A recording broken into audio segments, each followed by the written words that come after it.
Check. What's going on, everybody? Welcome back in to Let's Talk Live here on the LTL Media Channel. I am your host tonight. I am Brian. A lot of people call me LTL or BLT, whatever you prefer. I'm here with my laryngitis, trying to get better. Have not been feeling well lately, but like they say, you're going to get back in the saddle, right? You got to get back in the saddle. You can't sit there. You can't lay in bed forever. You got to get back up, move the body, get yourself better. Nice to see everybody here. Really nice to see everybody. I see a lot of Ghost Squad members. I see some moderators in here as well. And we're going to have a really fun show this evening, a really fun show. And it's all about those famous words, right? Pin it on the girl. Pin it on the girl. And that girl is Karen Read. And Karen Read is being absolutely framed for the murder of Officer John O'Keefe. Because we know, we follow the science and we follow the data, and we believe in the ARCA guys. And what did ARCA say when they went through all their data crunching and their experimentation? That Karen Read never hit John O'Keefe, and John O'Keefe never came in contact with Karen Read's vehicle. That is a proven fact. But you have to look at the dirty players, my friends. Look at the dirty players that are inside this in 34 Fairview that night, and I'll call out 3 of them. Because what have they all done? They've deleted evidence. They've hidden evidence. They've cooperated with the police departments in this big frame job. Jennifer McCabe, 5,000 Google searches. And what did we find out from Mr. Green? That the only one that is erased is that 2:27 a.m. search of Hosslong the Dying Cold. And then you have the bosom buddies, Brian Higgins, Brian Albert. What do? Destroy their phones, destroy the evidence, drop it off down at an Air Force base, right? Brian Higgins, it's just driving through. If you have nothing to hide, then why are you destroying evidence? Why not just turn your phone over to the police? Say, here, you do a full data extraction on this phone. I have nothing to hide. I'm not involved in Officer John O'Keefe's death. And we find out Brian Higgins goes back to Canton PD at 1:34 a.m., is making a call. Who are you calling, Brian Higgins? You calling Brian Albert? You calling Jennifer McCabe? Who's that phone call to? It ain't the pizza man, like Plevin said. No, it's one of the major players that are involved in killing Officer John O'Keefe. Instead of looking at Karen Read in this case, the police department should have been doing their job properly. Going up and knocking on that door at Brian Albert's house and saying, hello? There's a dead body outside on your lawn. Can we just come in and look around a little bit here? But none of that happened because they're all in cahoots with each other. You know that, and I know that. So again, really nice to see everybody here. I'm going to try to get through this live tonight as best as I can with my laryngitis and my voice. I got my Gatorade. I'm good. I got a throat lozenge in. Trying to come back here, make some content. But what I want to do tonight is I want to get into a couple of videos that just recently dropped. And I want to do these organically with you because I haven't watched through them. You know, NBC 10 Boston had a 3-year remembrance of Officer John O'Keefe yesterday that they dropped. I have not watched this, and I wanted to watch this with all of you tonight. And I also know that Fox Nation did a couple of videos on Karen Read as well. Heard mixed reviews about it, but I want to get into it. We'll watch through those tonight. I wish I could talk more. I really do, my friends, but I can't. My voice is just going to die here. So let's go through these. We'll review and react. This is my first time watching through these videos tonight, and I hope you all stick around and enjoy them with me. All right, let's get into the first one here from NBC Boston. Here we go. Tonight on Canton Confidential, 3 years after the death of John O'Keefe, his family is still waiting for justice. She called and just said, something happened to your brother. The Boston police officer found dead in the snow, a mystery that's exploded into a story tracked around the world. I'm declaring a mistrial in this case. Tonight, how is... See how disappointed she was? See how disappointed Judge Bev was? I'm declaring a mistrial in this case. Such disappointment in her voice. Such disappointment. Second trial could bring his family answers and further divide the town at the center of it all. Canton Confidential. Justice for John O'Keefe starts now. Excuse me. It was 3 years ago today, the death of John O'Keefe upended the lives of family members, friends, and an entire community. It's a saga so many have watched unfold, and yet there's still so much we don't know and may never know. Thanks for being with us tonight for a special... That's because all the major players in this hid and deleted and destroyed evidence. That's why. Edition of Canton Confidential. I'm JC Monahan. Tonight, we are focusing on what ultimately matters, justice for John O'Keefe. It happened in the very early hours of January 29th, 2022. A winter storm was moving in, and John had not returned home after a night out with friends Scott. and Good to see his you. girlfriend, Karen Reed. His body would be found later that morning in the front yard of a Canton home, 34 Fairview Road. First responders rushed him to the hospital where he was pronounced dead. Now, the investigation into his death was explained in court in great detail. Dozens of witnesses, weeks of testimony, hundreds of exhibits marked as evidence. Still no justice for John. Jurors deliberated for days, and despite their best efforts, they did not deliver unanimous verdicts on all three charges brought against his suspected killer, his girlfriend, Karen Reed. She'll be back in court soon. Her retrial is just a few months away. No matter what outcome that trial brings, those closest to John have been left to go on without him. NBC 10's Glenn Jones is taking us back to how the rest of us got to know John during testimony.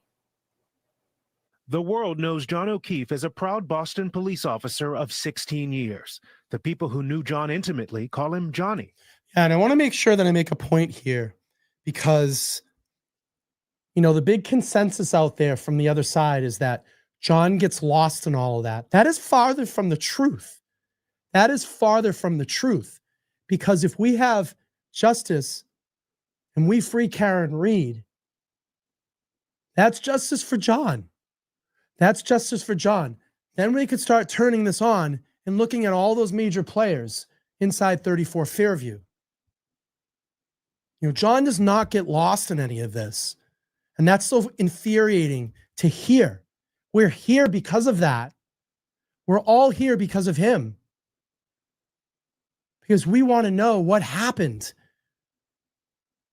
We know that Karen didn't do this. She's factually innocent. But we want to know why this happened to John. Why did those people at 34 Fairview do this to him? Why did they turn around and say, pin it on the girl? Let's keep playing through. And say the job he loved most was being legal guardian to his niece and nephew. Johnny moved into their house in Canton, the original house that Steve and Kristen had bought. He moved in with the kids there. John's older sister, Kristen, tragically died from an illness, and just months later, her husband died too. Their kids were orphaned. A little girl aged 6 at the time, her brother aged 3. The O'Keefe family, in court every day of the trial, was devastated. My wife and I had talked about having the kids come live with us. We had 2 small children at the time. 3 and 8 months were my children. We didn't have a large enough house to take on 2 other children. So my brother stepped in, moved into the house in Canton and raised them for 8 years. From 2013 up until his death, John O'Keefe loved the kids as his own and would constantly show up for his friends' families too. We were close. We did a lot of stuff together, pick up the kids, drop the kids off. Him and my husband would always do the games. The kids used to call them my 2 dads. It was like they had a lot of fun together. John's friend Michael Camerano on the stand said he'd go to the O'Keefe's household every Friday night. He knew John and all of his personality traits. Everything was very tidy. When you walked in the door into the house, to the left, you put your shoes, your coats would be hung there. And as far as shoes were concerned, is that something that you wore inside the house? Or? He'd rather you not. That day in January, John and Michael both had something to celebrate. The kids got school acceptance letters, a proud dad moment. We were just congratulating the girls, talking about how good it's going to be, different school, and just really excited for the girls. Another close friend testified later in the trial, Laura Sullivan. She dated John's friend Pat, became pregnant with Pat's child, but in 2013, Pat took his own life. Immediately following that, John never really left my side, as a support system. John would become godfather to Laura's son, another way John O'Keefe stepped up for his friends' families, for his own family. He was 46 years old. We have reached out to the family of John O'Keefe. We haven't heard back from them. So we're going to bring in our Sue O'Connell because, Sue, you were in court almost every day of a very, very long trial. His family was there every day. Can you just give us a little sort of idea of what? Funny thing, I never saw her once down there. I mean, I don't know. Maybe I missed her, but I never saw her down there. Maybe she was outside the courthouse, but I never saw her inside the courthouse unless I missed her. Just want to get this out of the way. Catherine, thank you so much for the $15. She says, get well soon. Thank you so much for your donation. I appreciate that. I don't remember seeing her down there at all. All right, let's get through Sue O'Connell. I know everybody's like, but let's check this out. This was like, because as moms. Was she in the press box? I didn't see her when I was there. Yeah, it's a horrendous experience to go through. You're going through the trial of someone who was part of your life, Karen Reed, and John is dead, and everyone there is cheering on Karen Reed. You're not getting any attention for the loss that you have had and that you are suffering. And I'll note that having, worked in the South End newspaper for many years, something like this devastates all the families, right? Whoever you think did it or didn't do it, they're all devastated. But when you have the trial going on and you have the victims, I don't remember, Scott, that never really got the warm embrace that many victims' families do. And everyone wants to be a judge about how people should act in these situations. Yes, it's very Hopefully, easy to do. We don't ever want to be in this situation to see what we would do, but we all want to fight for our kids. We all want to fight for our brothers and our sisters. We all want the justice that we think we deserve. And the other layer of this is what we have learned about missteps that happen in the investigation, that happened in the district attorney's office. How about just standard police protocol? Hi. There's a dead police officer on your lawn. Is it okay if we come in and ask you a few questions? How could that have happened? I mean, that's pretty basic police protocol. Those rules were actually broken. Those procedures were actually broken. There's a lot of things that were broken about this case. Evidence collection. We'll start with that. How about all the manufactured taillight that was sprinkled all over the crime scene weeks after Karen Reed's vehicle was seized? That we learned from the first trial. So you can imagine putting your faith in law enforcement, in the system, hoping that they will do what they need to do to bring you justice one way or another for the death of your brother, your son, your uncle, your guardian, your neighbor, your best friend. And then you find all of these landmines all over the place about the way it was investigated. So that's another layer of trauma that I think the O'Keefe and their extended families are dealing with. And another trial is on the way for April. Stay right there. Of course, we have more to talk about, and we'll have more questions for you as well. In the 3 years since John's death, the town of Canton has been transformed. The small, quiet suburb has been polarized by public opinion, and now it's a name associated with a murder mystery known across the country. We have our Eli Rosenberg in Canton. Eli, I know you've been speaking with folks there. Good point here, Mary. Mary says, look at the Idaho 4. Everyone handed their phones over, and all the friends that showed up were even taken in for questioning and gave DNA and gave over their phones. That's a great point. And that's fact. That's super fact. Because when you don't have anything to hide and you're not involved in anything, you say, here, what can I do to help? Not, I'm going to go smash my phone and toss it off in a military base somewhere. All right, let's keep playing through. JC, today a somber day, as you would expect, for the family of John O'Keefe. A close family friend tells us. And here in Canton, 3 years later, O'Keefe's death, the fallout since, still very much the talk of the town. What a great guy John was. Tonight, a candlelight vigil in Canton. Around 20 people huddled outside Town Hall here, remembering Boston police officer John O'Keefe. He was a saint. He was just a great guy. Always had a smile. In many ways from above, Canton looks the same as it did 3 years ago today. A fresh snow blanketing the town, just as it did on this day in 2022. Still, a lot has happened. Disbelief. I mean, how could 3 years go by so quick? Fresh flowers and a police badge mark the spot where Boston police officer John O'Keefe was found 3 years ago today, outside a home on Fairview Road. He was a great guy. He took care of his brother's kids after his death. So he's top notch. I hadn't realized that it's been 3 years myself, and we're still waiting on. I don't know if we'll ever get all the answers. A family friend close to the O'Keefe family says it was a somber day today. The family is spending the afternoon at O'Keefe's. Scary to think that, huh? I don't know if we'll get all the answers. That's scary. That's scary because John deserves those answers. Karen deserves those answers. Canton deserves those answers. John's family deserves those answers. Scary. Scary and sad. Gravesite, sharing memories, still trying to process this loss. Meanwhile, in Canton, there is still mixed emotion. Rest in peace. It can be a taboo subject if you're sitting in a bar or a place of public gathering. They mention it in hushed tones.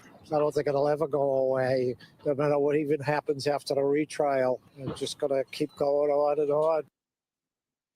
And the vigil out here ended about 30 minutes ago. Talking with organizers, they say more events like what we saw tonight are planned to keep John's memory front and center. Live in Canton, Eli Rosenberg, NBC 10 Boston. Eli, thank you. When we come back, the criminal court case, which is viewed by many as a way to bring justice for John O'Keefe, and there are still significant questions that need to be answered before the second trial of Karen Reed, including the fate of State Trooper Michael Proctor. The lead investigator in the case could be out of a job. We'll talk about that. Also, will all three charges against Reed be back on the table? The answer the defense team is waiting on. Canton Confidential, Justice for John O'Keefe, continues when we return.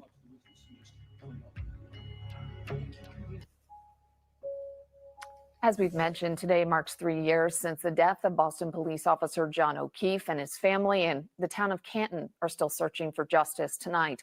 And now we are just 2 months away from the start of the second trial of Karen Reed, who's accused of killing O'Keefe. And there are still significant questions to be answered. The defense team is pushing to get 2 charges dropped with an appeal to the state's Supreme Judicial Court. Reed's lawyers argue a few members of the first jury said they had a unanimous vote of not guilty on the charges of murder and leaving the scene of a crime. But they were hung on the manslaughter charge, and that's what led to the mistrial. Judge Beverly Cannoni ruled that was not enough evidence to pull those charges from the second trial. But again, Reed's lawyers have appealed that decision to the SJC. Now, meanwhile, Massachusetts State... It's so sad. You sit here and you see Karen's parents. This is how they're having to spend their later years in life. It's just really sad. They should be vacationing. They should be having the time of their life, having fun, not having to deal with this for the past 3 years. And this takes so much out of you, and the thing I have to say is that their extreme courage and bravery through all of this, along with Karen and her brother and her extended family, not once have they faltered in front of those cameras. Not once have they faltered in front of the press or anything like that. And believe me, I'm sure behind closed doors, there's a lot of crying going on. Just saying, I cannot believe this nightmare that we're going through. But such a strong-willed family. That tells you a lot right there. When you have a strong will and you're standing strong like a statue, you have nothing to hide. You have nothing to hide, and you know that you didn't do this. People that do things, they falter after time because they can't keep up the lie and the charade. So you start to get broken down. You get beaten down. You can't take it anymore. But when you know that you stand there in your conviction that you did not do this, you're going to stand tall and you're going to stand proud. And you're going to keep fighting all the way through to prove your innocence. All right, let's keep playing through. Michael Proctor's employment remains in limbo. He was the lead investigator in the case and was suspended without pay last July after his inappropriate texts about Reed were revealed in court. He's now awaiting the decision of a trial board, which is set to reconvene February 10th. Now, their recommendation could lead to Proctor's firing. So let's bring in Michael Coyne, Dean at the Massachusetts School of Law. Michael, this is big. If the fate of Proctor becomes that he loses his job, and he is one of the key people on the investigative side for the prosecution, what happens? How do you play that? Well, he may not be called in the second trial. I think Attorney Brennan will take a hard look to see if he has to be called. My guess is they'll try to cover some of the stuff he did with other witnesses. I would be reluctant to put him on the stand. And in fact, if he's terminated, it may benefit the Commonwealth, believe it or not, because we have in Massachusetts, we have a missing witness instruction. So if you have the ability to call a witness and don't, well, there's a presumption, can raise a presumption that the evidence would be harmful. If he's fired, technically the Commonwealth may not have control over the witness and could then use that at least as part of a basis of why they're not calling him.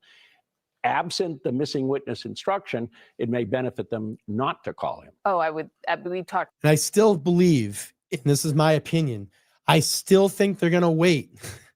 I still think they're going to wait to discipline this guy. I mean, if we look at it, let's just take in context, okay? Let's look at Trooper Enrique Delgado Garcia. Well over 135 days at this point. Still zero answers. They can continue to just drag this out as long as they want. And I still think that in that February hearing, which is coming up quick, is it the 5th or the 10th? I can't remember the exact date.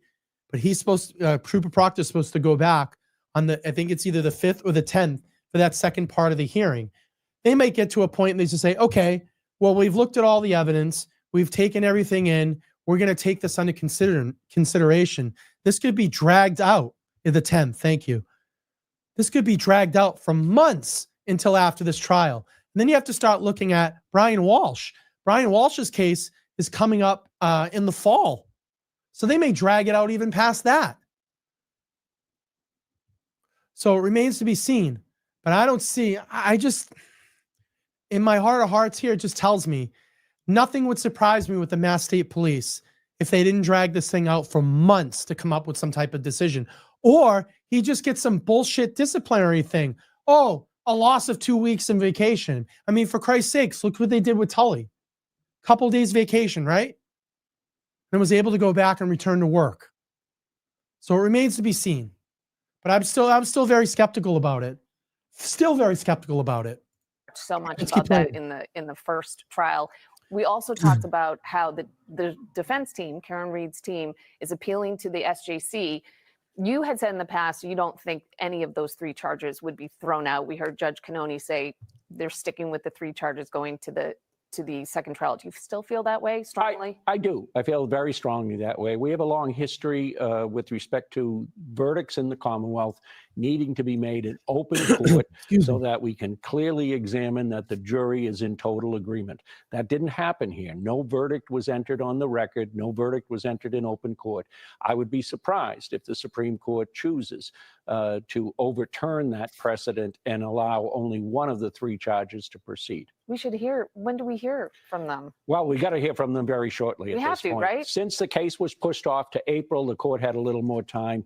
They may well want to make sure that the decision is bulletproof. But I would expect that we would have to hear from them relatively quickly because the lawyers still have to prepare for a trial now only 2 months away. Wow. All right, Michael, stay right there. Don't go anywhere. We have more questions for you, but when we come back, a new prosecutor will be at the helm when the second trial gets underway. We'll take a look at what attorney Hank Brennan is already doing that may shed some light on how he plans to prosecute Karen Reed. Adam Lally. This guy's obnoxious. At some point, I did know that there was a statement like that. Well, not like that. Did you know about this statement? This is all my fault. This is my fault. I did this. Did you know about this statement? Objection, Your Honor. Did you know that statement? I'm allowing a question. No. Did you know about the statement that she repeated repeatedly? I hit him. I hit him. Did you know about that? Well, that is Special Prosecutor Hank Brennan's earlier this month. He is the new lead attorney in the case. Hank Brennan says he plans to cut down on the number of witnesses, and his presence, as you can feel even in that small little clip right there, is really different from what we experienced with the assistant DA. Every time I hear that, I hit him, I hit him. Every time I hear that, this is the only thing that I can think of. At what point did you shoot the clerk? I shot the clerk. Yes, when did you shoot him? I shot the clerk. It's just like the only thing I can think of. I mean, they take everything out of context. All right, let's. Adam Lally. I haven't said his name in a while. We're welcoming back Sue and Michael Coyne here. Two very different styles, it feels like. Sue, we'll go to you first because, again, you were in the courtroom. This will be a new jury. Yep. With really like a new tenor coming in for the way that they're going to lay this out, it sounds like. Important point, though. The jury may not necessarily have experienced Adam Lally. You know, they may not have watched. They might just have seen. So they're not going to have anything to really compare to. But for me in the courtroom, I mean, the difference, I think, is going to be one of pace, one of storytelling. I'm not watching a lot of the pre-trial stuff, so I can have a kind of clean slate when I go in there. But what I do see is we're moving along here. We're getting to the questions. We're not wasting any time. We're not talking about things that may not be important later on. So I think there's going to be a different pep in the step of the Commonwealth. Michael, as a lawyer, do you agree that we're already starting to get a sense that Brennan's going to take a different attack this time? Because there was a lot of criticism about the slow pace and the number of witnesses and pieces of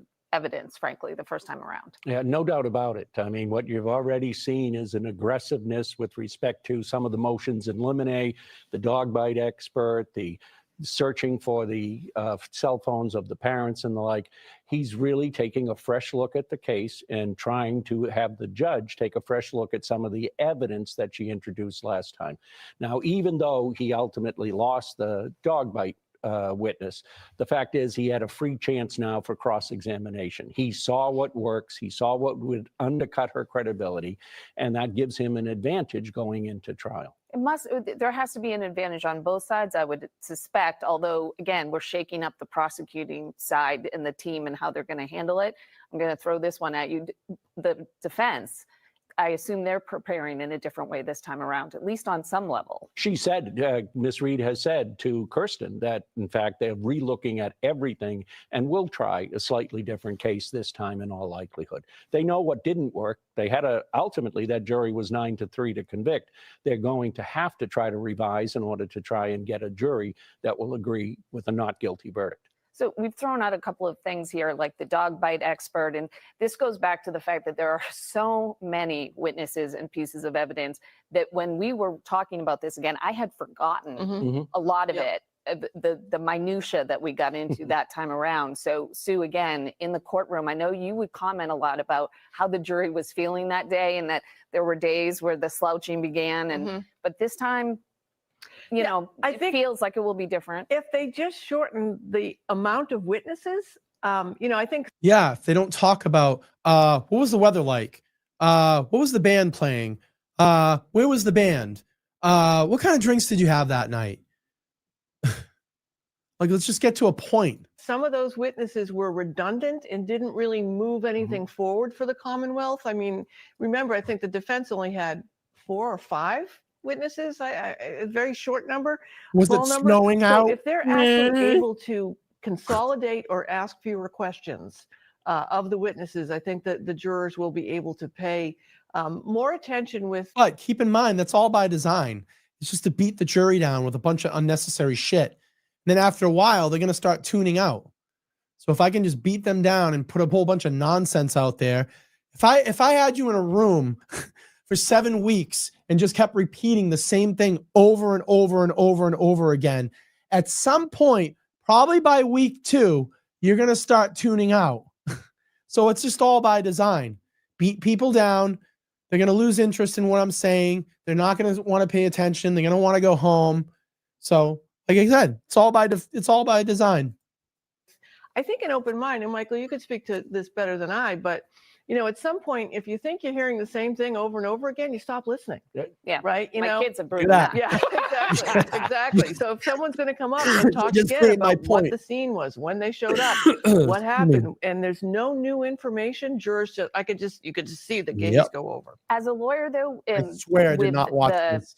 Oh my God, the question just went right out of my head. See, because you gave me all the minutia. I hypnotized you. Well, I did actually. I think your question was, what will he focus on this time? I think he's going to. This is why we have him. He's going to focus on the drinking, the driving, and the deadly consequences. Real quick, Lucille, thank you so much for the $25 via PayPal. She said, I hope you're feeling better, Brian. God bless. Thank you so much. Trying to get there, trying to get myself back, get some pep back in my step here, get over this damn laryngitis. I promise. It's been a long road, but I appreciate you all. You're all awesome people, and I appreciate all the well wishes that you've sent out to me. All right, let's finish this up a couple of minutes, and then we'll go over to those Fox Nation videos. I want to check those out. The theme that we are exposed to from middle school on. Forget all the other witnesses that came early in this case. Let's pick up this case from the time he's found on the front lawn of 34 Fairview, and then the jury will be brought into it and want to solve that mystery just like the rest of us. I have to redeem myself because the question came back into my head right now, which is, we heard after the trial about the fact that there was a unanimous verdict. So some jurors said on 2 of the counts.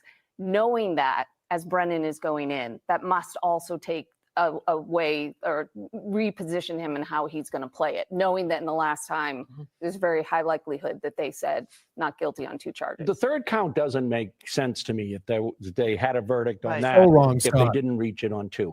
I've always said I do not see this as a first-degree murder case. So even if the Supreme Court agrees that the first-degree murder charge is out, I don't think you would see, if they kept it in the case, that there'll be as much focus on the intent to kill as we had in the last case. We don't need the Aruba witnesses. We don't need a lot of that stuff that came early. Accidents happen, but here that has deadly consequences. And if she's responsible for it, she will be convicted. All right, we will find out. We're going to be right back. Stay right there. Thank you, guys. Thank you. And that is going to be it. Karen here in a Reed minute. will be back in court to defend her innocence beginning April 1st, and we will be bringing you live coverage. That's the end of that one. Let's bring up these Fox Nation ones. I heard very mixed reviews about this. I haven't had the opportunity to watch them, but we'll give them a whirl. Did anybody get to watch them? Let me know in the chat. Hey, what's up, Mike? Mike Young Jerks in the chat. Oh, dude, you had a phenomenal live. I actually caught about an hour of it tonight. Nan was such a great guest. She's such a great job. And I heard she actually called up my channel and talked about Todd McGee. So if you get to talk to her again, just let her know. I appreciate that. It was really nice to know that she checks out LTL Media as well. But if you haven't gone over, please go over and check out Mike's live after this one with the Nan Gallagher. Had her on his show tonight. She's a lawyer. It was a really great live. You got to definitely go over and check that out. All right, let's check out these Fox Nation little snippets that they did here. 2 episodes, I believe, right now in this Karen Reed, and we have Judge Janine, I guess, commentating on these. I haven't got the opportunity to watch them. Again, I wanted to do this organically with you all tonight. I wish I could talk more, but I figured this was probably the only way we could get through and do a little bit more content here, trying to rest my voice and get over this damn laryngitis. But we'll have fun anyway. Let's check these things out. All right, let's see. Let's do play the latest. Let's try these out. Prosecutors believe she hit him with her SUV. Skip the ad. How long are these each? 30 minutes? Bad. Thank you so much, Lisa. I'm trying here. We'll give it a whirl. I haven't seen these yet. Has anybody seen these? Before I play through, let me know in the chat. Have you seen this? Give me a yes if you have, an N Why, if you have, and if you haven't. Excuse me. But, oh yeah, I heard a lot of mixed reviews about this, that she didn't do her homework. So we'll have to see how these go. All right, Peep, let's watch these things. A lot of people haven't seen them.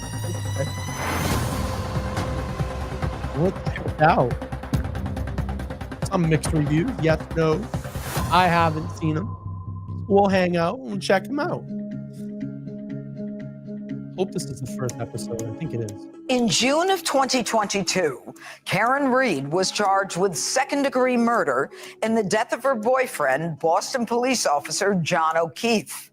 The prosecution argued that Reed intentionally hit O'Keefe with her car and left him to die in the snow. But the defense claimed something very different, sparking a battle both inside and outside of the courthouse.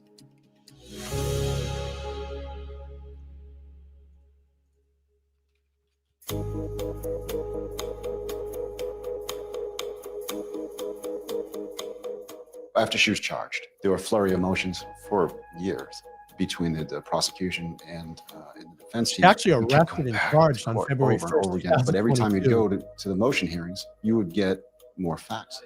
More facts that allowed both sides to put the puzzle pieces together on what happened that fateful night. But their puzzles would look completely different. We found that Jennifer McCabe, one of the people who was inside 34 Fairview Road that night, Googled how long to die in cold, and that Google search took place at 2:27 a.m. Yeah, and keep in mind, 5,000 Google search, over 5,000 Google searches, and what is the one that is flagged for deletion? What is the one that's flagged for deletion? 2:27 a.m., Hoslong to dying cold. Several hours before John's body has been discovered. That was the first sort of bombshell filing in this case that everyone's like, whoa, that's weird, right? The prosecution's argument there is that's not when it happened, and that the digital evidence that was presented by the defense is just wrong. McCabe testifies that she did it after the body is discovered, and she did it at the behest of Karen Reed.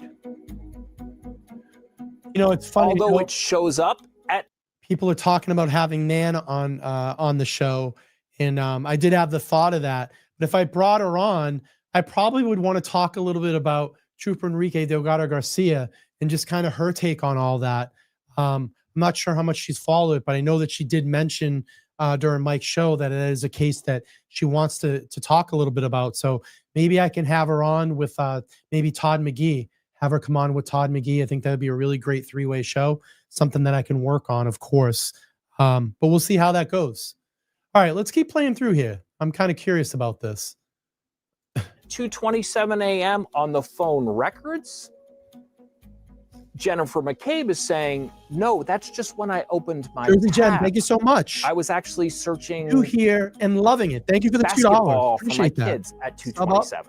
And I wasn't notification button doing anything nefarious at that time. It's just, it was in a suspended state. What also didn't look great, though, is that it was deleted. It was found in a dump of Jen McCabe's phone. But nothing is ever fully deleted. We all know that. The defense, which now There you included go. high-profile Fully attorney deleted. Alan Jackson, also called John's injuries into question. Could they have been caused by the individuals Oh, look at inside that. the house That'd be great. and not by whatever happened outside of it? I'll have to reach out to Mike, see if he can get me some contact information. It'd be really great to have her on the show.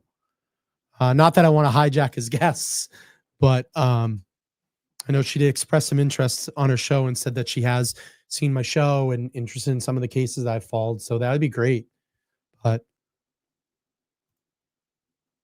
I'm getting there, Chrissy. Little laryngitis, trying to work through it. All right, I'm interested in this. Let's keep trying to play through. I promise I won't stop anymore, just for a little bit. The entire defense was predicated on the fact that they're saying that John went into the house and was beaten up. that that's what caused those black eyes, that somehow he got into a fight with somebody. Initially, Nancy, the thank you so much defense for the 20. suggested it was in the basement of 34 Fairview, and that they beat him up and he fell on the back of his head, and that's what caused that major trauma.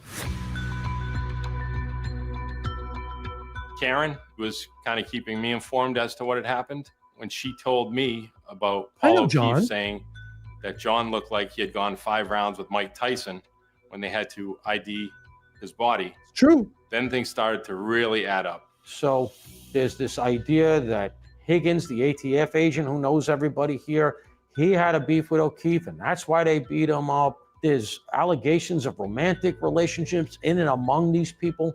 All of these people knew each other. They all were in a position to collude.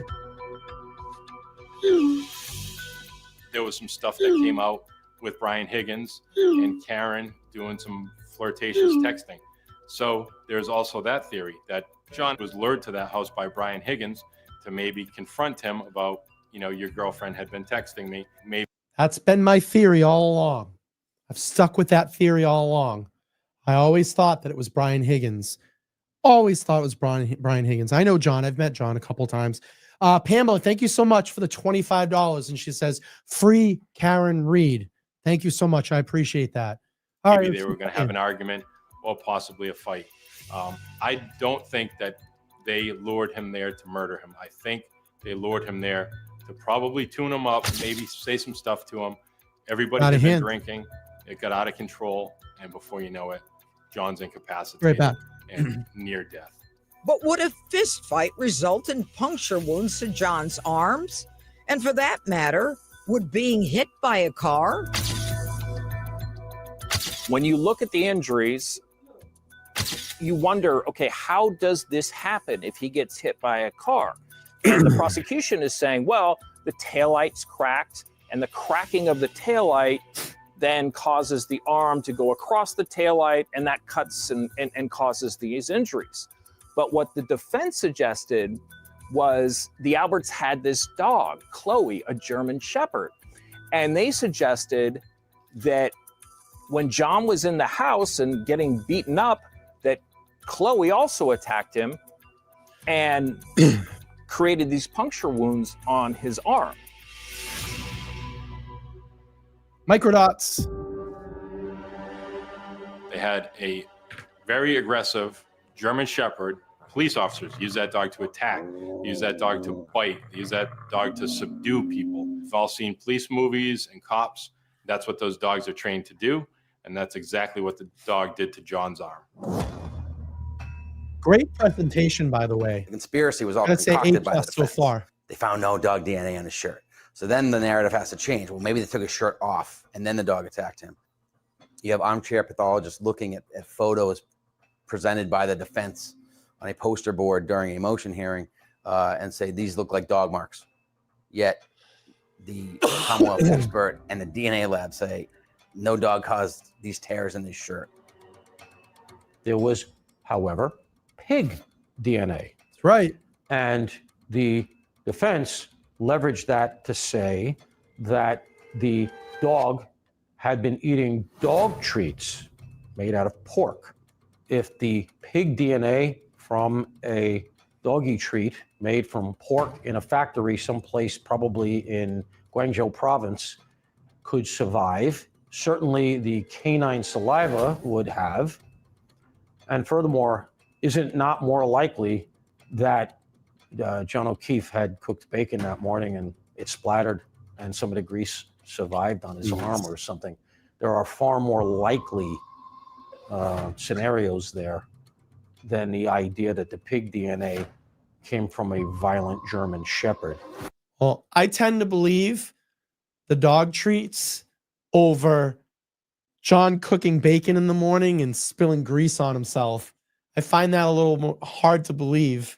I tend to believe the dog treats. That makes a little bit more sense to me because of the wounds on John's arm. Spilling bacon grease on yourself. Okay.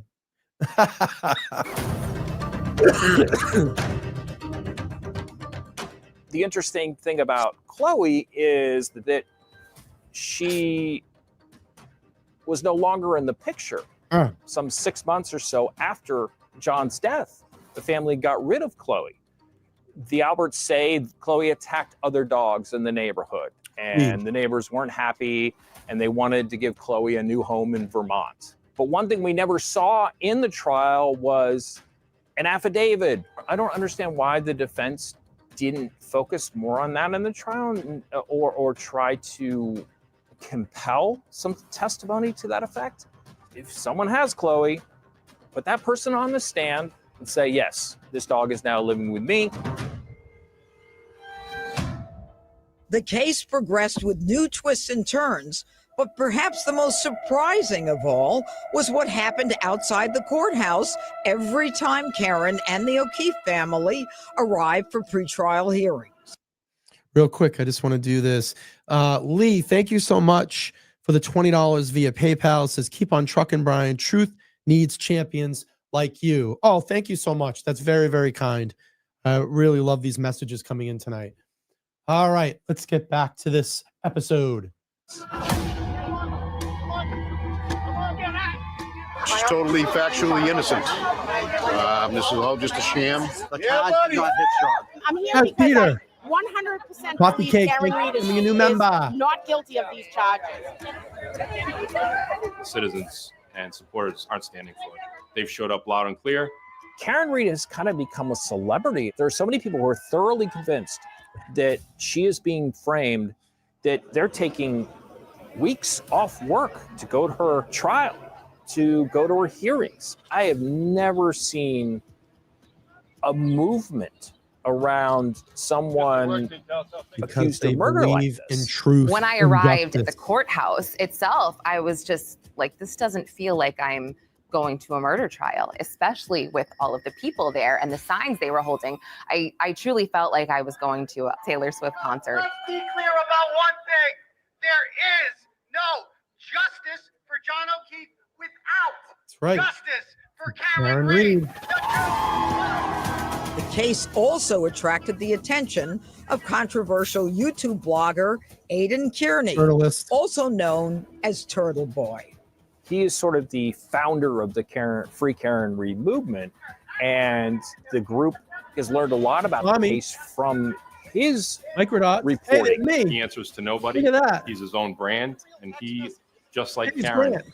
doesn't get pushed around. He's fearless. So he kind of rallied the troops, got everything out there on social media. Even local news started picking up. I couldn't believe that this sort of corruption and level of cover-up could happen in our institutions that we're supposed to trust, prosecute criminals, and hold the guilty accountable. And they're weaponizing their power and against innocent persons. Some say Karen's supporters crossed the line. Yelling at us, calling us cop killers. Like, Hey, it's Mazda. some of the alleged conspiracies that came out was, hey, the O'Keefe family was involved. There's a faction of her supporters who are fervent and don't care, and they're in it for the game, I believe. To be hurling abuse at his family, to me, is really a bridge too far. The level of restraint that the folks that support Johnny and his family have shown is remarkable. And I think it's because we work as a unit, and no one wanted to be the individual that either sunk to that level. I'm actually shocked that nothing more violent occurred. Oh, In an unprecedented video release, the district attorney condemned the witness harassment. The harassment of witnesses in the murder prosecution of Karen Reed is Need to absolutely stop baseless. now. It should be an outrage to any decent person, and it needs to stop. Stop. Innuendo is not evidence. False narratives are not evidence. In October of 2023, Turtle Boy was arrested on charges of witness intimidation and conspiracy. You don't have a First Amendment right to interfere in a prosecution to the degree that actually impacts the case, that it interferes with witnesses. The people that believe that Karen is innocent, they wear pink. The people that believe Karen Reed is guilty, they wear blue. And outside Like the 5 versus courthouse, 500. it got pretty intense. There were some screaming matches. It had been nearly 2.5 years since John O'Keefe died, and now his suspected killer would finally stand trial. Defendant Karen Reed is guilty of murder in the second degree, striking the victim, Mr. O'Keefe, with her car, knocking him back onto the ground, striking his head on the ground, causing the bleeding in his brain, swelling, and then leaving him there for several hours in a blizzard. Karen Reed was framed. That's right. Her car never struck John Great O'Keefe. opening line. She did not cause his death. Karen Reed was a convenient outsider. You will reasonably doubt the outsider their case because their theory of the case does not make sense. You will reasonably doubt their case because Karen Reed was framed. I've covered other murder cases where the defense has sort of lightly suggested someone else might be culpable. This was the exact opposite. They're suggesting that, no, Karen was set up by these people in this very elaborate frame job that involved first responders, police officers, witnesses. John's friends sat in the courtroom with the O'Keefe family. The courtroom was small, so you were right on top of everybody. You could hear everybody breathing. It's close. They had moved us into a smaller courtroom for the trial. We were limited to just 10 seats per day. So we had a kind of core family and friends rotation. We listened to the testimony of the first responders who talked about the moments that he was passing and all that, and it was brutal. The testimony eventually turned to Karen and John's relationship. One of the things that becomes abundantly clear, despite her denials, is that it was a less than smooth relationship. There are texts on the day of the death, leading up to the death, where they had correspondence where she literally says, "So you're not into this anymore?" Meaning the relationship. So it looks like it was pretty rocky. It looks like he might have actually been looking for an off-ramp. As an observer, John was not really into her. Fucking cares if a couple towards the end of the relationship. You don't fight with your spouse, your girlfriend or boyfriend. You haven't had those conversations before.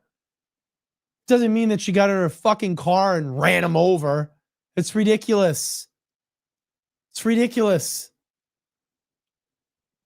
They always love to bring this fucking angle into this. You know, like all the whole Aruba stuff too. It has so far out in left field.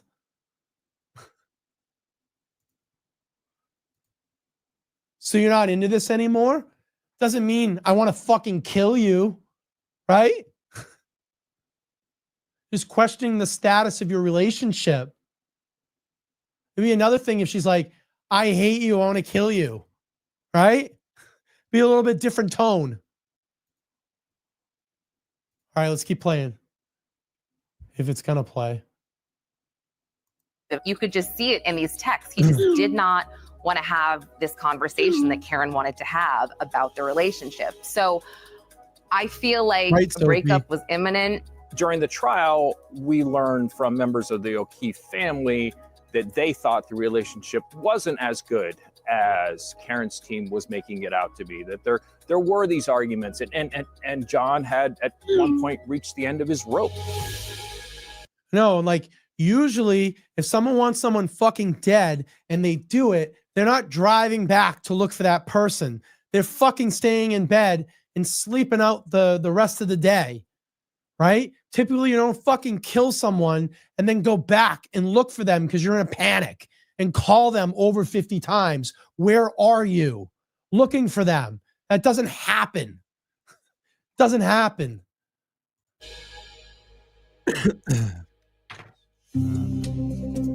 The relationship was clearly more volatile than I had been aware of when you heard the voicemails being left. It was frankly shocking to hear the vitriol in her voice. There was hate in those voicemails. Vitriol.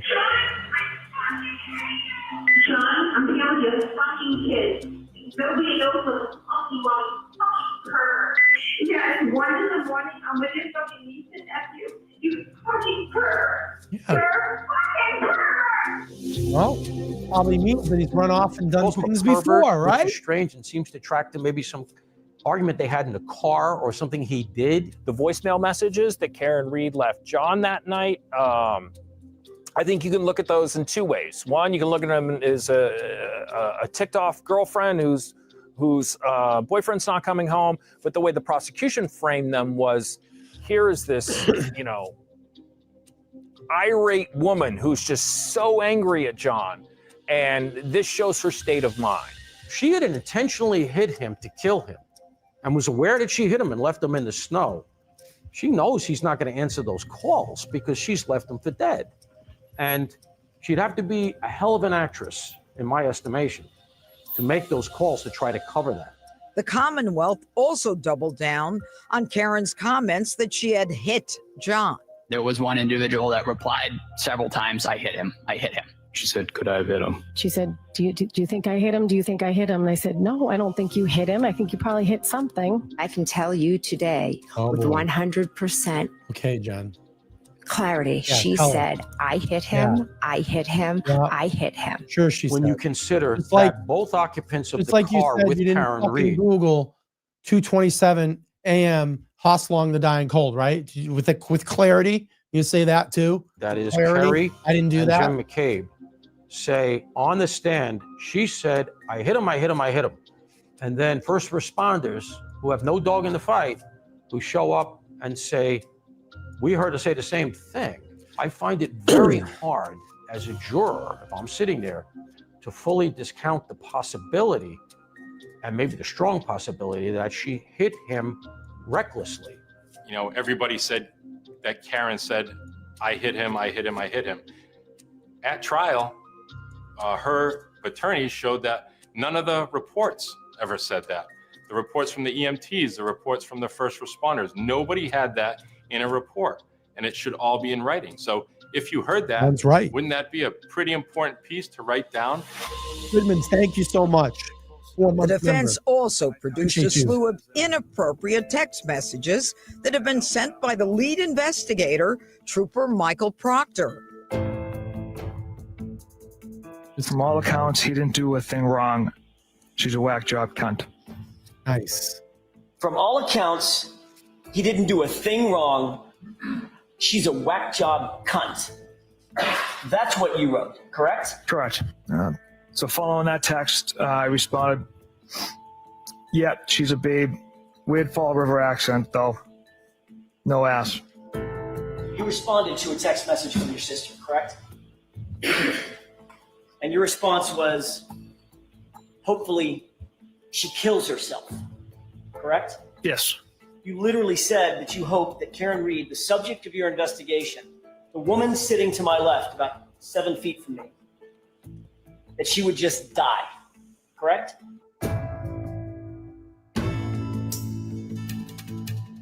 He's an experienced investigator, but I don't know how many cases of inappropriate, unprofessional texts that impact a case have to happen before the message gets out to police and investigators across the country that you cannot do this kind of thing. That was one of those things where the entire And I've said this over and over. case and gets over undermined. again, that this is not the first time this Joker has talked about people like this way. This is not the first case that he just woke up one morning and said, I'm going to say all these awful things about Karen Reed. He's done this over and over and over again. And this shit didn't start on the police force when he joined. This is learned behavior through his life. This is a type of person, the way that he's talked about people his entire life. And when you get people like that around you that support you when you talk about people that way, they're no good either, because they're enabling the behavior. What other ways have you talked about people, Trooper Proctor? Suspects, witnesses, citizens. Doesn't just happen overnight. This is applied behavior and learned behavior. He's talked like this before. Because it's a very short jump from saying anybody that would do that is capable of manufacturing evidence. And so that really hurt the prosecution. Despite the inappropriate text, which ultimately led to Trooper Proctor being suspended, the Commonwealth countered that the integrity of the investigation had not been compromised and that the physical evidence should speak for itself. The prosecution had some strong evidence at trial, including the fact that these tiny microscopic pieces of taillight were found in John's clothing. They also say that they found John's DNA on the taillight. They had glass from a broken taillight at the scene that they collected. That tracked to her car and the broken taillight on her car. They subsequently developed a DNA profile of the hair that was on the bumper of her car that goes to O'Keefe. However, the defense claimed that the taillight pieces were planted.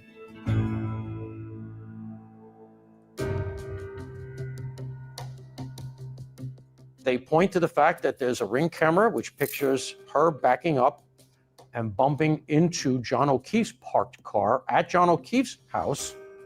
And it does look like she bumps that car. She does bump and it. so, you know, it's very hard to get past the idea that, okay, well, then that's when the taillight was broken.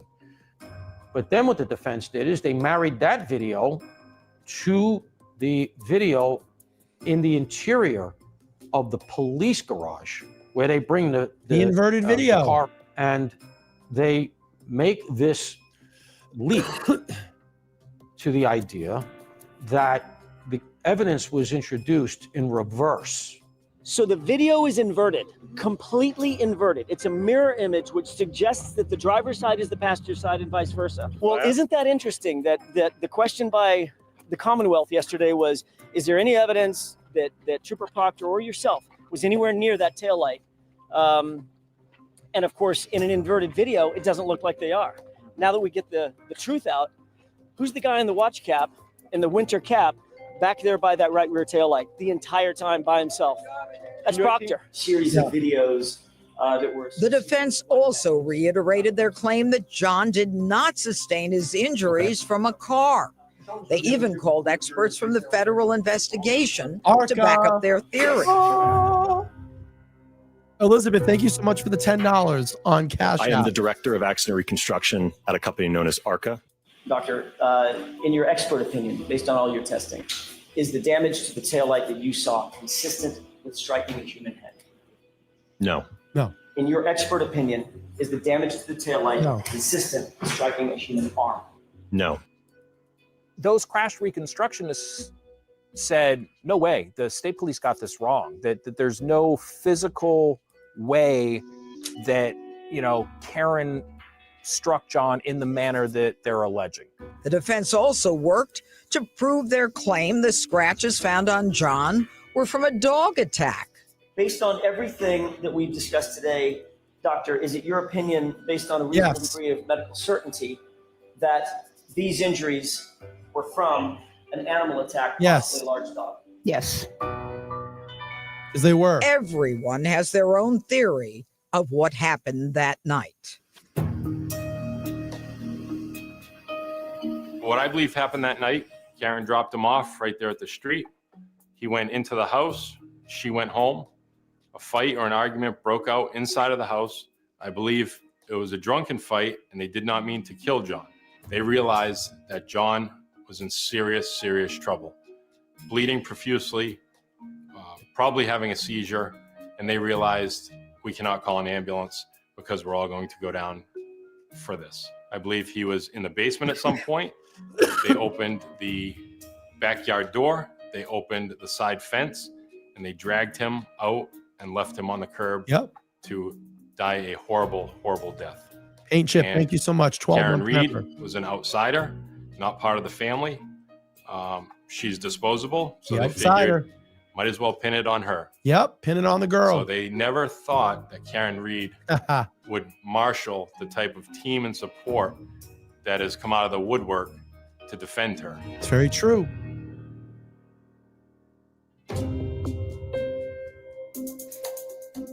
The Do I think she intended to kill him? No, she has too much to lose. Do I think she intended to scare him or hit him? I do. She was mad. She was seeing red. You can hear it in the voicemail she left him after she hit him. Do I think she knew she hit him? I think she knew she hit him. I don't think she knew how badly he was injured. She was intoxicated. She was upset with him. They argued. He got out of the car. She hit him. That's as simple as it gets, right? And she drove away. She left him to die. No shit. After all these years, I've never thought maybe she hit him by accident. I always knew she was innocent from day one. Ultimately, it would be up to the jury to decide.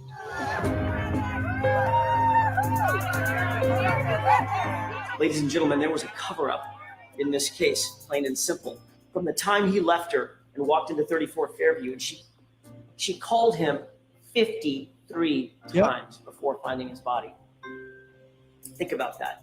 The Commonwealth wants you to believe that she murdered this man. And then after that murder, she called him not once, not twice, 53 times.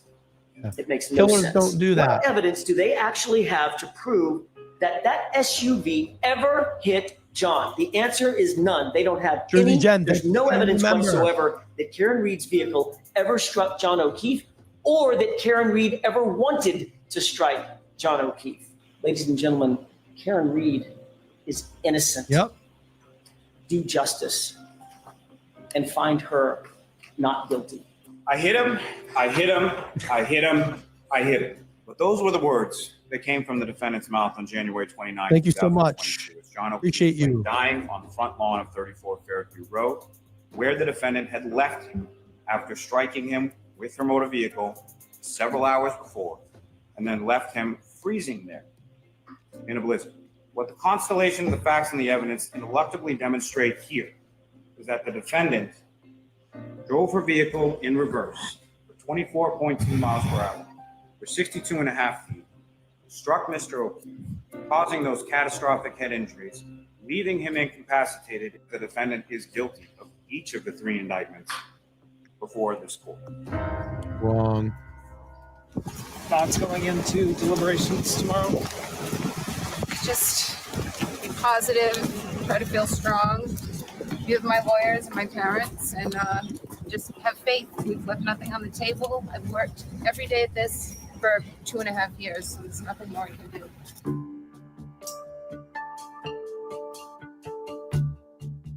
I was predicting this was going to be a record time for jury decision. And then when it went on past 1 or 2 days, I started to realize, boy, this isn't really adding up. I mean, I watched the same trial they did. They can't be having any doubts. When the first few hours passed, that's when I was like, okay, like this is not a slam dunk for either side. Like there's debate going on. There are people who are probably dug in on both sides. And we learned within the first day or two that the jury had reached a point where they couldn't get a verdict. I think they sent 2 notes initially telling the judge that, hey, we're deadlocked. Judge Cannoni, despite our rigorous efforts, we continue to find ourselves at an impasse. Our perspectives on the evidence are starkly divided. To continue to deliberate would be futile and only serve to force us to compromise these deeply held beliefs. I'm not going to do that to you folks. Your service is complete. I'm declaring a mistrial in this case. Folks, this is what it looks like when you bring false charges against an innocent person. The Commonwealth did their worst. They brought the weight of the state based on spurious charges, based on compromised investigation and investigators and compromised witnesses. This is what it looks like. And guess what? They failed. They failed miserably, and they'll continue to fail. No matter how long it takes, no matter how long they keep trying, we will not stop fighting. We have no quit.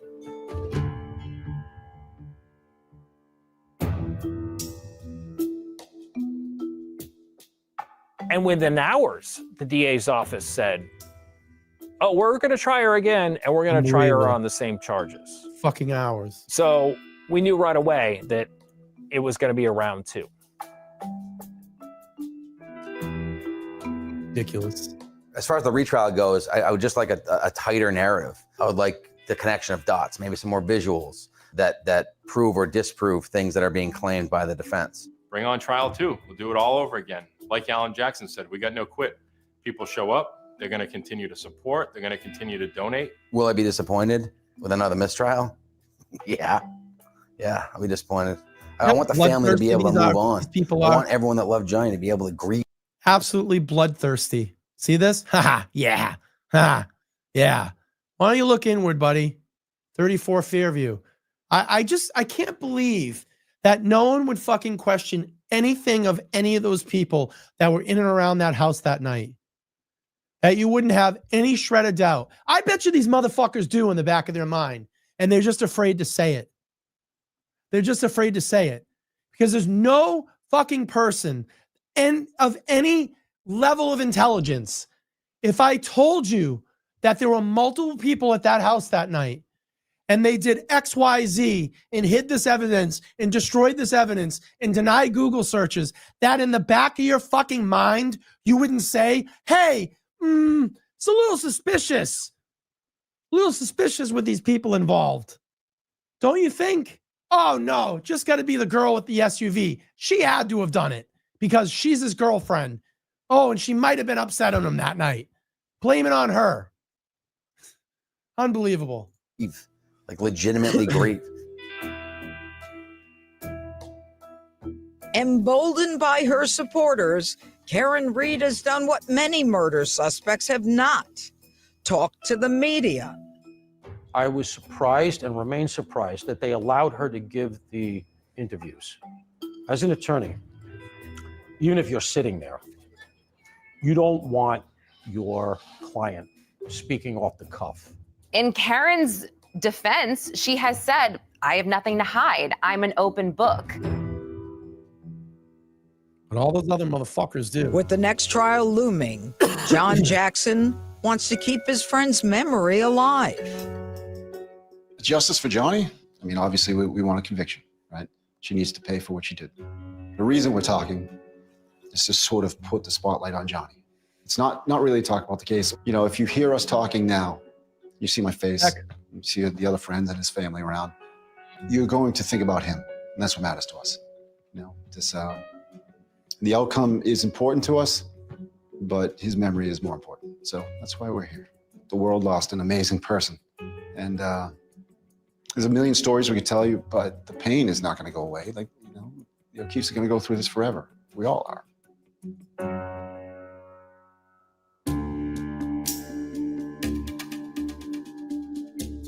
After the mistrial, Karen's defense team filed a motion to dismiss counts 1 and 3 in the upcoming retrial. They claim the jury unanimously found Reed not guilty on those charges, second-degree murder and leaving the scene of an accident. They were hung on the manslaughter charge. Judge Cannoni rejected the motion, but the defense did not back down and filed an appeal with the Massachusetts Supreme Judicial Court. A hearing was held, but no decision has yet been announced. As motions and pretrial hearings continue, we are set for another dramatic trial.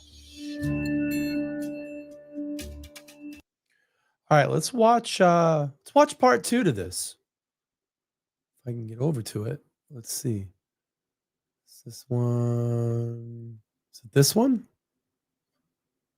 What one is this one? Or is there 3 parts to it? Really? Or am I just seeing 2? Did I play one? Is there 3 parts or 2? Hang on a second.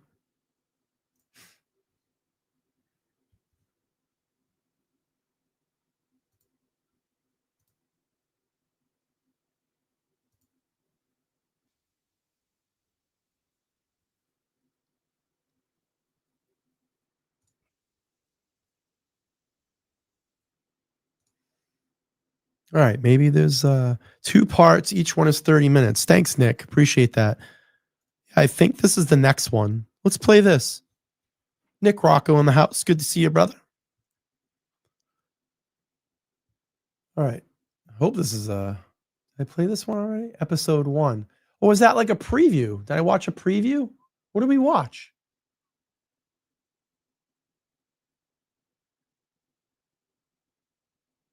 Is this the one we just watched?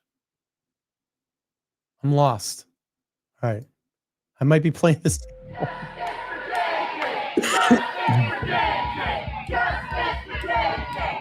Why is that thing up there? I tried to save his life. I tried to save his life at Oh, 6 in the morning. I was covered in his blood. I was the only one trying to save his life. Sorry. I have never seen a movement around someone accused of murder like this. I played this, Karen right? Reed has definitely become an unexpected celebrity. We have a massive Facebook group approaching 50,000 No, members. we haven't seen this one. And a massive fundraising page, over $500,000. She's very compelling. She genuinely seems perplexed. So I'm sorry, everybody. Apparently, I guess I played part 2 first, but that's all right. We'll watch part 1 now. So if you're watching this live now, just skip to this part first and then rewind. I screwed it up. I'm sorry, but I'm sure it's pretty much of the same stuff we just watched, but let's get through this one. I'm actually really curious about the series. I got to say, as far as like the visuals, they've done a great job with all the visuals so far. And genuinely upset. Do I think she intended to scare him or hit him? I do. She was mad. She was We're here. We're seeing hanging red. out. Leave the restroom real quick. I'll be right back. This is a massive cover-up, protecting powerful people, pinning it on an innocent person to destroy her life. You have to make a lot of mental leaps to get to the point of conspiracy. But then it took off. It took off into this entity that we weren't prepared for. We know who spearheaded this cover-up. You all know. The idea that all of these people got together to frame Karen Reed just doesn't hold water. I always wonder, is there a third story? Is everyone culpable somehow, and we just don't know it?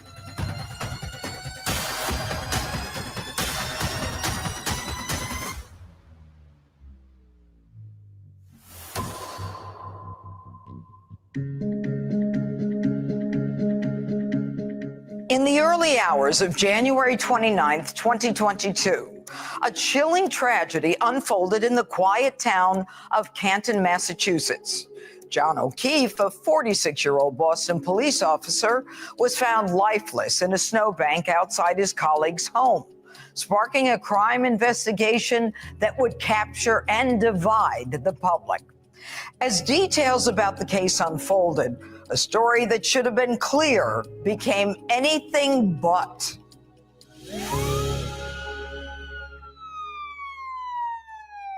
Oh, I did. I played episode 2. I'm sorry. I played episode 2. Johnny was first. just a fiercely loyal, funny kid. All I can really remember is us laughing. If you were in his orbit, then you were in, and he would take care of you and your friends and your family forever. It was effectively John's lifelong goal to become a Boston police officer. It took him some time to get on the force, but eventually he did. Just a natural born cop even before he was a cop. Everything I've ever heard about John O'Keefe was that he was an amazing guy. The thing that stands out to me the most about John is the amount of tragedy that he had in his life. His sister, Kristen, who was 3 years older, wound up coming down with a very aggressive brain tumor. He was very, very close to his sister, Kristen. And he was there every day with her. Everything she needed, he was making plans to help his brother-in-law out with the kids. And unfortunately, she passed shortly after diagnosis. And before they could even come up with a plan, 2 months later, brother-in-law passed away, a heart attack. And that was it. Johnny just dropped everything. Here's a single guy, right? He's a cop. That's a pretty demanding profession. And he takes it upon himself to raise his niece and nephew. They moved his job around and they got him a position where he could be more accessible for the kids. Not an easy transition, but he managed well. Loved those kids loved him. There was never a question what he was going to do. Years passed by as John, Kaylee, and Patrick adapted to their new life together. Things seemed to be finally falling into place, and that's when he reconnected with Karen Reed. John and Karen reconnected over Facebook during the pandemic. They had met each other in the early 2000s at a party. They briefly dated, and then once COVID hit, he sent her a message, something like, "Hey, stranger." Their relationship got serious and fast. 3 days after his initial Facebook message, John cooked dinner for Karen at her home. The following week, he invited her to meet the kids.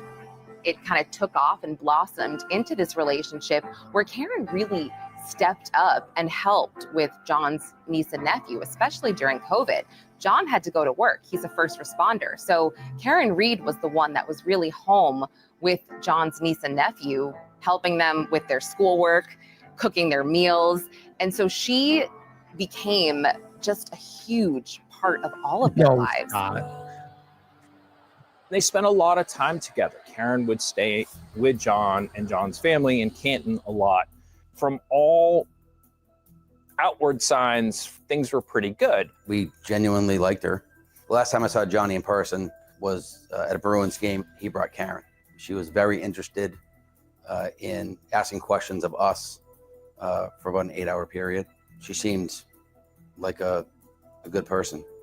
I've known Karen for approximately 30 years. She's just a phenomenal person, a phenomenal friend, someone you could always count on. She's extremely hardworking. She always does much more than what would be asked. She graduated in record time from Bentley, and straight out of Bentley, she went right to work for Fidelity and climbed very, very high in a I know I can say this, just sharing some insight about Karen, having the opportunity to go out and spend time and have dinner with her and talk about her case. I initially went into that dinner, really reserved and kind of hung back a little bit and just listened. But she is the type of person that can read a room really well and make sure that everybody's involved in the conversation.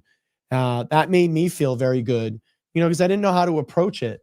Here it is, someone that I've been talking about on my channel for almost 2 years, fighting and trying to raise all this money for her defense, then having this opportunity to sit down in front of her and talk to her actually about her case. I didn't want to approach it initially in that way. I wanted to get to know her a little bit outside of her case. But again, I was very reserved, a little bit nervous going into it, but she's very smart, very intelligent, likes to include people in the conversation, which made me feel very confident and very much at ease, during that dinner. And I can tell you this too, she's extremely smart. Someone that, knows their case, front, back, up, left, right, whatever it may be. She didn't falter. She did not answer questions that we asked. We asked tough questions, and she was open and honest about everything. She didn't hold back at all. Not once. Didn't say, "I'm not answering that question." She answered all of our questions intelligently. And I just was just a really great opportunity to be able to do that. All right, let's keep playing this. Oops. It's going to play. short amount of time due to her Coleman, thank you for gifting one In April membership. of 2021, John and Karen took Kaylee and Patrick on a vacation to Orlando, where they met up with Silviera multiple times for dinner. They had a great relationship. They each had a very important role with the kids, and we were able to see that. They visited Disney. She put them up in the best hotels. They had all their activities planned, and you could just tell with their demeanor how much they cared for her and how much she cared for them. They were like the children that she never had.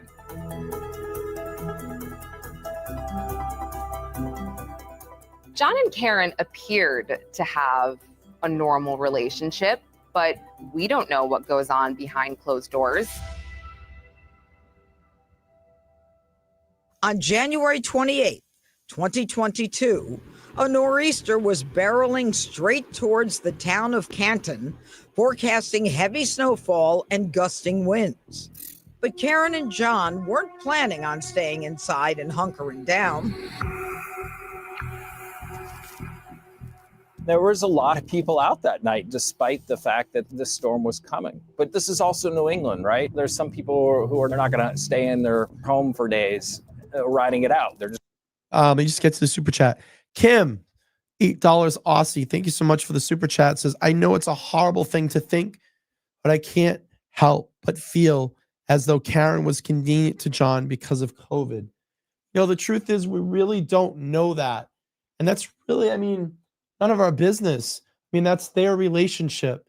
I don't care about someone's relationship. All I care about is finding the truth to who killed John O'Keefe. And that definitely was not Karen Reed. It definitely is people that were inside 34 Fairview that night. And I get it. I understand that you have your opinions. I never really thought of it that way. Just personally myself, I didn't really care about what went on behind closed doors in their relationship. Just bottom line for me was always about the case and getting to the truth. But thank you so much. I appreciate that. Ooh, play.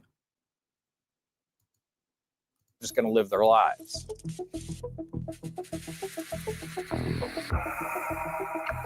John and some friends go to a bar, CF McCarthy's, around 7:30 p.m. And Karen ends up meeting them around 9 o'clock, and they make their way over to the Waterfall bar, which is nearby. And at the Waterfall, they meet up with Brian Albert, a BPD officer, and his wife, Nicole Albert, Jennifer, and Matt McCabe, Thank you for Chris being a Albert, rock star Brian vlog Albert's tonight. brother, Thank you. and Brian Higgins, an ATF agent. The Alberts are a very close family in the town of Canton. There's Brian Albert, who was a Boston police officer on the fugitive squad for Boston Police. There's his brother, Kevin, who's a Canton police officer. And then there's Chris Albert, who's on the select board in the town of Canton. So they're very piped into the town. Jennifer is sisters with Nicole Albert, who is married to Brian Albert. So, they're all family and they spend a lot of time together. Karen didn't know this group of people very well. To be fair, John didn't know them very well either. He knew Jennifer McCabe, but I believe he wanted to become better friends with Brian Albert. This guy took down the Craigslist killer. He was featured on Boston's Finest, the television show. He was a prominent guy in Canton. So, why wouldn't John want to hang out with him? It kind of seems that these groups had bumped into each other and were not necessarily going to be hanging out the entire night, but they all knew each other. Brian Higgins was an acquaintance of John O'Keefe. He had been to John's house a few times to play video games with John's nephew and just watch football. And Karen was there. And so they struck up this odd friendship, and that escalated into these flirtatious text messages. But it was fleeting. At the Waterfall, I believe she wasn't giving him the attention maybe that he wanted. So Karen Reed received a text from Brian Higgins that night at the Waterfall that said, well, as a female, I can interpret that as, well, why aren't you talking to me? They were just drinking and having fun, and there wasn't anything that, looked out of the ordinary. When the bar closed, the Alberts invited the group back to their house at 34 Fairview Road. When the group leaves the Waterfall, you don't exactly see Karen and John get in the car together. You see them leave, you see the McCabes leave. Karen doesn't appear to be stumbling, and neither does John. We do see that he's holding a cocktail glass. They then drive there with Karen apparently. I personally don't think that she could handle 9 drinks and get behind a wheel because she's so small, and she was drinking vodka, allegedly. So I'm not sure that I buy that she drank 9 drinks alone. She's not a big person. 9 drinks, mixed drinks too. They're not beers or wine. You're going to be pretty banged up. Reed would later say she only had about 4 drinks. Anyway, she drives there and they park in front of the Albert house. So after everyone leaves the last bar, that's where the stories start to change. Funny how that works, huh? The stories start to change. Funny how that works. There was a birthday party going on there that night for Brian's son. So Brian had a number of his friends who were there already at the house when the people start coming home from the bars. Karen says she gets into sort of an argument with John in the car, and she decides she doesn't want to go inside. She's not feeling it that night. Karen was like, "Are you sure, John, that we're invited?" And John's like, "Yeah, of course." And John wanted to go. He wanted to socialize with these people. She sees him go to the front stoop, to go into the house. She's waiting for him to turn around and give her the thumbs up. "Yeah, we're welcome here. You can come in." There you go, John, when I'm out. She says for some reason, she then seems to lose sight of him. Karen's assertion is that John goes inside 34 Fairview Road. Sure, she's waiting to hear from him either by phone or for him to come out. She's apparently watching the front door. He never emerges. She leaves him a series of very angry and in some cases kind of vulgar messages.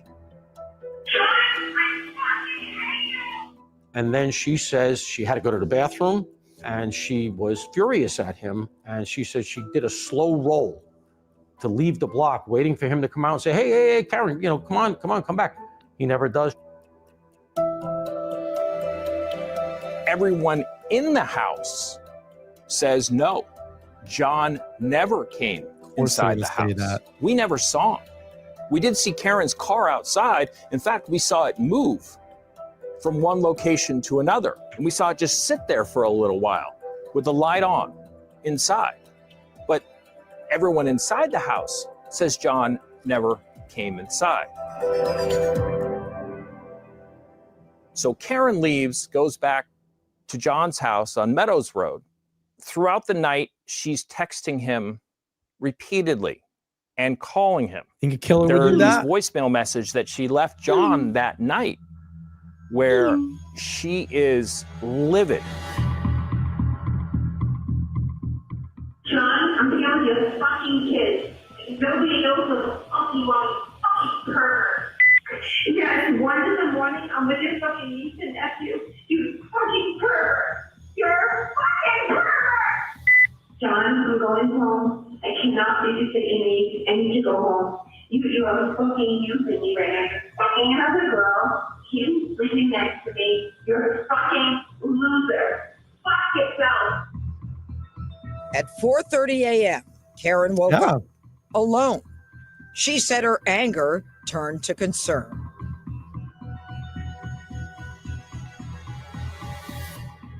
Karen wakes up. John's still not home. She checks her phone. He didn't call. He didn't text. She actually had to wake up John's niece and say, "Can I have Jennifer McCabe's number? John didn't come home last night." She calls Jen, wondering if Jen knew where John was. Did he sleep at your house? Do you know where he is? And Jen said, "I have no idea." So this is I have no idea. something but that I wonder about a little bit, because she 27 a.m. says that I knew something was wrong. Now, they were out drinking. He went into a house party 4 hours before. So the idea that, okay, he's out someplace for 3 to 4 hours at a house party, I don't know why she would adhere to the idea that that meant something was tragically wrong. I think that the more likely reflex would be, wow, he's still over there? Karen also called Carrie Roberts, John's close friend, and said, "Carrie, John didn't come home." My name is Karen. I'm calling because my friend's boyfriend did not come home last night. We were at the waterfall. And now she is calling me hysterical because she doesn't know where he is. You didn't touch anybody outside the name of John Keith, did you? No. Carrie, Karen, and Jen agreed to meet and look for John together. At 5:08 a.m., Ring camera footage captured Karen backing out of John's driveway and colliding with his parked car. Carrie eventually wound up getting together with Jen McCabe and Karen in Carrie's car and driving back to 34 Fairview, where Johnny was last seen. She explained that as they're pulling up on the drive over, it was incredibly low visibility. Carrie said she couldn't see more than a couple of feet in front of the car, so she was essentially white knuckle driving over to the scene. And she said as they were pulling up to 34 Fairview, Karen began kicking and punching at the door, screaming to be let out. Karen beelined it from the back of Carrie's car to exactly where Johnny was lying in the snow. And Carrie, as she's telling me the story, is explaining that she and Jen were just confused. What is she talking about? They can't see anything. How did she know where Johnny was? And that was the moment where I immediately said, Karen did this. The implication is, of course, that she knew that body was there, and that's how she was able to discover it. She leaps out. Apparently, she tries to give mouth to mouth. One of the other women calls 911.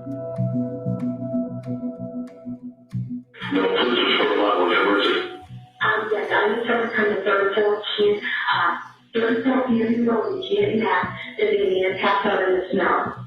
Man passed out in the snow. Okay.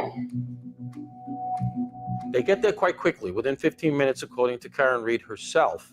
John is apparently still alive, but he has visible injuries.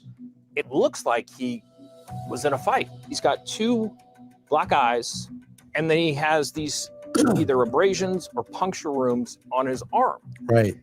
And there's not a lot of other damage to his body in terms of broken bones or injuries to his stomach. I want to talk about this for a second. There's a man passed out in the snow. Not Boston Police Officer John O'Keefe, not my friend John O'Keefe, not even just my friend. Remember? I love John. We love John. Remember? Jen McCabe on the stand. I love John. He was my friend. Well, if you loved him that much, why weren't you saying all points bulletin right now? Boston Police Officer John O'Keefe is down and hurt. Send every single unit. But we get a man's passed down in the snow. That's a delay tactic. Delay tactic. Jen said Karen is freaking out. She is inconsolable. She is asking, is he dead? Is he dead? Karen spoke to her father on the phone, and she had said, I don't want to live anymore. And Karen's father actually called first responders and said, look, you need to place her under some kind of watch here because she's not doing well. Karen was taken to the same hospital where doctors were working to save John's life, but his injuries were simply too severe. At 7:59 a.m., he was pronounced dead. I got a call a little before 10 in the morning telling me that Johnny had passed. There was nothing but confusion. No one seemed to have a handle on what exactly happened. I got a call from Brendan. He just laid it all out there for me. Brendan immediately started talking about her car. And we just said, could that really be? It can't be the case, right? No one could do that. Like, that happens other places. Like, that couldn't happen. Not to him. He's not going to put himself in that kind of situation, you know? At noon, Karen was released from the hospital and driven by her father to John's house, where his family had started to gather. Karen revealed to her father that she had hit something, but it wasn't a person. It was John's car. She had backed into John's car that morning as she was leaving his house, and it cracked her taillight. On the video, you don't necessarily see this huge collision. If you've seen the video, it's like less than a half a mile an hour and bumps the car so slightly. And so she gets to John's house, and according to Karen, something is just off. Karen believes that John's mom suspected that Karen did something to her son. So right there, Karen has this realization, oh boy, I'm probably not welcome here. She'd only stopped by the house for 20 minutes or so, gathered some of her belongings and left. The treatment of Karen by John's mother that morning really made Karen think, wait a minute, something's not right here. They think I did it. And that's when she decided she needed a lawyer. Back at 34 Fairview, officers continued to canvass the scene for clues. The Canton police officers who first responded to 34 Fairview Road after finding John, they've taken a lot of heat for the way they've processed the scene. They collected evidence by using red Solo cups from a neighbor. They also used a leaf blower to look for pieces of evidence on the ground. The crime scene itself, very difficult process because it's snowing like crazy. I don't put a lot of weight behind the use of the Solo cups to collect some of the evidence. These are a terrible optic, and they should have said, okay, send somebody back to the command, get the proper materials so we can maintain chain of custody. But sometimes in police work, you do have to improvise. At the crime scene, they found shards of glass. They found one of John's shoes. I mean, I get it, improvising, but this is a very important person. It's a Boston police officer. And it's really sad that this crime scene was processed this way with such ilk and carelessness that they would do this to a Boston police officer. It's really sad. Which was separated from his body. They found what they thought was blood. Despite the commotion on the front lawn, no one from the Alberts house ever came outside. There's a crime scene on your lawn and you're a cop. You're going to go outside and say, what's going on? Apparently never did that. Police interviewed Jen McCabe and Carrie Roberts, hoping for a shred of information that could shed light on this terrible tragedy. What they learned stopped them in their tracks. Jennifer McCabe says in no uncertain terms that Karen Reed says, I hit him, I hit him, I hit him. That's corroborated by first responders who came to the scene. Armed with this new knowledge, investigators went to Karen's parents' house to interview her. They also took her car and cell phone to be processed as evidence.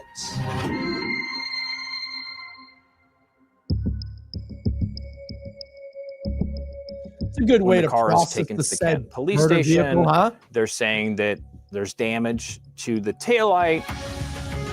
She was telling me, I'm not sure what's going on, but things are really not adding up. I'm assuming when the police towed her car and took her cell phone, she started to figure out, am I the suspect? The Massachusetts Special Emergency Response Team found additional evidence outside the Alberts home, including 2 red pieces of taillight. And months. The taillight whisperer. The police officers immediately say, okay, we have what appears to be a crime here. In the days that followed, the medical examiner performed an autopsy. She concluded that John died of hypothermia and blunt force trauma to the head. I think she clipped him. I think she backed up. I think he turned. I think she hit him on the right-hand side of his body. I think he spun out. I think he hit his head, and I think she left him to die. You're not going to get those kind of injuries landing on a snowy driveway in the middle of a blizzard wearing that kind of clothing. The black eyes, the laceration in the back of the head. So dirty? Black eyes were caused by They do. the laceration on the back of his head, where the blood had nowhere to go, and the blood pooled in his eyes and caused them to swell. One of the most heartbreaking things about his death is that if somebody were to have found him, he could have been saved. His body temperature was under 82 degrees when he was found. So hypothermia played a huge role in his death. On February 1st, the investigation, led by Trooper Michael Proctor, took a new turn for Karen Reed.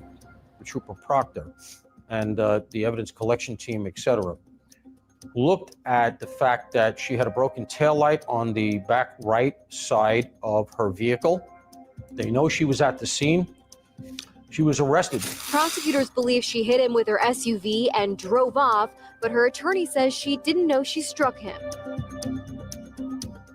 Once we saw it on TV, we originally thought there's got to be some confusion. There has to be some mistake. When she was arrested, things started falling into place. I was pretty confident that they had the right person. The